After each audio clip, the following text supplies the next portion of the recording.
Decíamos en el bloque anterior que uno de los conflictos narrativos que de pronto en la antigüedad clásica fueron más socorridos fue el hombre contra la naturaleza, pero también creo, y se lo debemos a los griegos, que el hombre contra aquello que no podía comprender, el hombre contra Dios, contra los dioses, contra las fuerzas supernaturales, más allá de las naturales, siempre fueron también un tema muy socorrido. No sé qué opinan, además de la Ilíada y la Odisea, nuestros flamantes investigadores de Café Ácido, nuestro invitado Martín. Martín, ¿conoces algún ejemplo de el hombre contra Dios o contra lo supernatural? Fíjate que justamente ahorita que dijiste la Ilíada, o sea, la Odisea me parece justamente pues como un ejemplo pues muy ad hoc, ¿no? O sea, nomás como para poner en contexto por si hay alguien que nunca ha escuchado, o sea, es este viaje de Odiseo o Ulises, depende de la versión, en donde intenta regresar a Ítaca y no puede porque los dioses se amañan con él, simplemente porque no hace, si no me equivoco, un sacrificio, creo que de un cordero hacia Poseidón, el dios de los mares, y bueno, decide pues vengarse, así que pasa años enteros, ¿no? O sea, navegando, y creo que es interesante, o sea, como reto que existe entre el hombre y Dios, ahorita que dijiste, nuevamente como remitiendo tal vez a algo como más pop,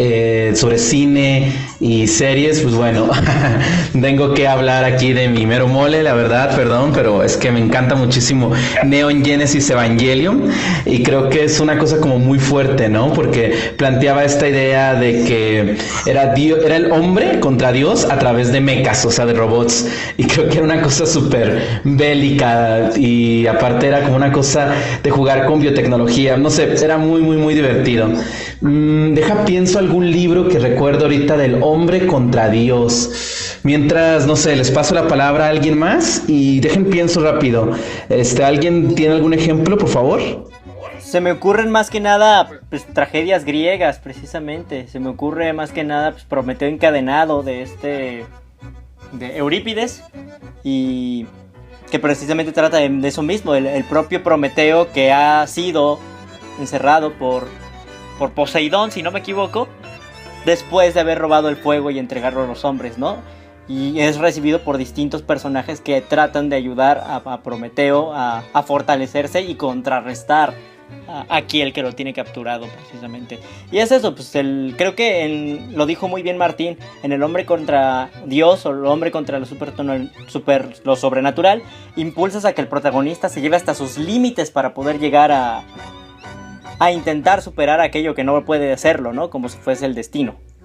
Pero creo que también aquí hay una cuestión como muy interesante, ¿no? Porque, o sea, se entiende de alguna forma que Dios es una figura, pues, súper poderosa. Es que estoy buscando cuál es la palabra. Que está en todos lados y que todo lo puede. Y curiosamente, el hombre creo que tiene que ver un poco con un sentido de egocentrismo, ¿no? O sea, una batalla como de demostrar que tal vez uno no necesita a Dios. Una cosa ahí como medio nietzscheana, o sea, de que uno puede ser como un superhombre que no necesita como respetar las reglas tal vez de Dios o la misma naturaleza que el Dios mismo pone. Porque, por ejemplo, creo que en la Biblia hay muchísimo de esto. O sea, Adán y Eva son los dos primeros seres que van en contra de Dios, ¿no? Tanto es así que, pues, o sea, son desterrados del Edén y pues aquí estamos siendo mortales, enfermándonos de COVID-19. Y pues estoy pensando otra de Dios ahorita me acordé, por ejemplo, de cuando Moisés sube al cerro de no me acuerdo el nombre por los 10 mandamientos, que cuando baja los judíos están alabando a un becerro de oro, o sea, han cambiado de Dios, ¿no?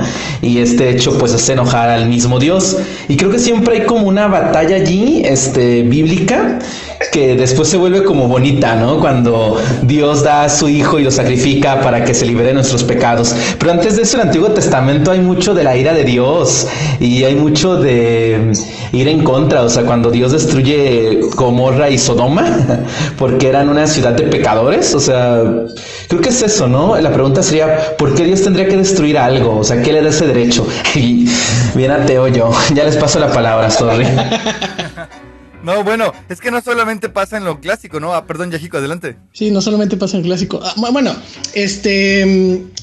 yo creo que es más, bueno, yo como historiador, obviamente, Lo veo todo así como que con líneas de tiempo y la chingada, ¿no? Y siento que hay una relación directa entre la evolución de, digamos, el discurso o de los relatos de conflicto con la naturaleza precisamente hacia los dioses, ¿no? O sea, estas cosas que el humano no puede controlar, como decía Martín, se convierten en personas, ¿no? Para ver si así podemos rezarles, hacer que nos quieran o que nos dejen de hacer maldades. Pero a final de cuentas son fuerzas naturales, o sea, siguen siendo el dios del rayo, por ejemplo, pues los rayos van a seguir cayendo por más que les reces, ¿no? Entonces viene ese cuestionamiento de por qué el dios va a hacer esto, por qué va a destruir un dios. Bueno, pues Claro. es que es un dios caprichoso, ¿no? Entonces ya viene ese conflicto entre, a ver, ¿quién va a ser más caprichoso? ¿El humano o Dios? Y ahí, a ver, choque de voluntades, ¿no? Es que exactamente, creo que la personalización. Eso es ¿Cómo se Evangelion, llama güey. esto? Choque de En estudios de voluntades. literatura, la prosopopeya. Sí, el conferir a cosas que no tienen cualidades humanas. Es lo que nos va a llevar a joyas como Saint Seiya, por ejemplo, o como Dragon Ball Super, donde los personajes principales se enfrentan a los dioses, pero también a ondas como el Gilgamesh, donde él lucha precisamente contra la voluntad de los dioses, o el Hércules mismo, ¿no? Yo estaba pensando ahorita que mencionas ejemplos extraídos más de la cultura pop, yo estaba pensando en todas estas historias de cómics como de DC o Marvel, donde ya también empiezan a meter personajes que son cercanos a dioses, ¿no? Como Galactus, que es un dios cósmico. Y precisamente en lugar de ser un dios creador, como decía Martín, sería una contraparte, ¿no? Es un ser poderosísimo, todopoderoso casi, pero que necesita consumir, ¿no? Y destruye porque necesita consumir. Y pensando en lo que decía Yahiko, que los dioses al final de cuentas muchas veces son personificaciones, Galactus en sí mismo quizás sería una personificación del mismo universo, ¿no? Que consume, el universo en sí mismo está consumiendo la propia materia que lo forma. Claro. Ahora, por otro lado, también esas personificaciones nos van a llevar a otro conflicto clásico muy tradicional, que va a ser, una vez que le hemos dado al dios cualidades humanas, pues entonces estaremos de frente hombre contra hombre, ¿no? Más bien, para poder avanzar en el tiempo, en el marco del conflicto narrativo, porque seguimos hablando de cosas muy clásicas, pongamos a pensarnos que el ser humano se dijo a sí mismo, oye, la neta criticar a Dios es muy fácil, culparlo por todo.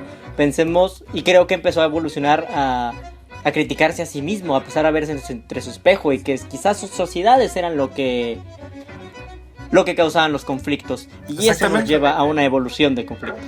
Así es, después de que los conflictos trataban de un hombre contra otro, generalmente por amor, ¿no? Cyrano de Bergerac, el Conde de Montecristo, La vida es sueño, todo este tipo de cosas. Después vendrán, ahora sí, bueno, el problema no es otro hombre, el problema es la sociedad donde me desenvuelvo. Y entonces vienen cosas como las distopías, como V de Venganza, ¿no? No sé cuál otro se les ocurre por ahí, que tenga que ver con un hombre luchando contra su contexto social y cómo lo limita. Como, pues bueno, claramente, como vengo de teatro, tengo que hablar de obras de teatro, y es Enemigo del Pueblo de Henrik Ibsen, que es un doctor que trabaja en un balneario donde obtiene muchas ganancias el pueblo. Sin embargo, se acaba de dar cuenta que el agua que está utilizando el balneario está mal y no podrían utilizarla. Sin embargo, si corta el agua, pues el pueblo pierde todas las ganancias del balneario, y lucha entre si declarar la verdad o callarse para que el pueblo pueda seguir existiendo. Y entonces, pues los otros personajes también van contra él, pues, por defender esa verdad. Son estructuras donde la sociedad se le ha volteado a un solo elemento y pareciera que todo está mal, excepto él, ¿no? Por ejemplo, Montag en Fahrenheit 451, donde la sociedad es a quemar los libros, a no leer, y él decide que este conocimiento es valioso.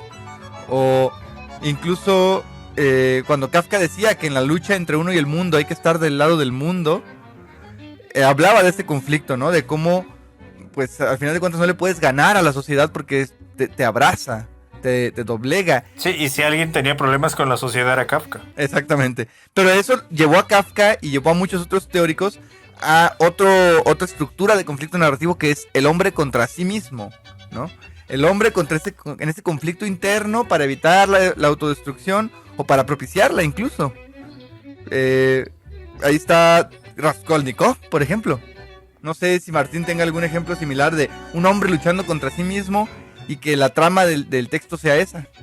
Fíjate que ahorita que hablaba Helio de teatro, me acordé justamente de Fuenteovejuna, de Lope de Vega, que espero que sea, que no me estoy equivocando, donde un pueblo, el pueblo de Fuenteovejuna, pues atacan a sus líderes, ¿no? ¿Mande? Sí, es de Lope. Ah, ok, donde pues logran como tirar a este imperio, más bien a este gobernante.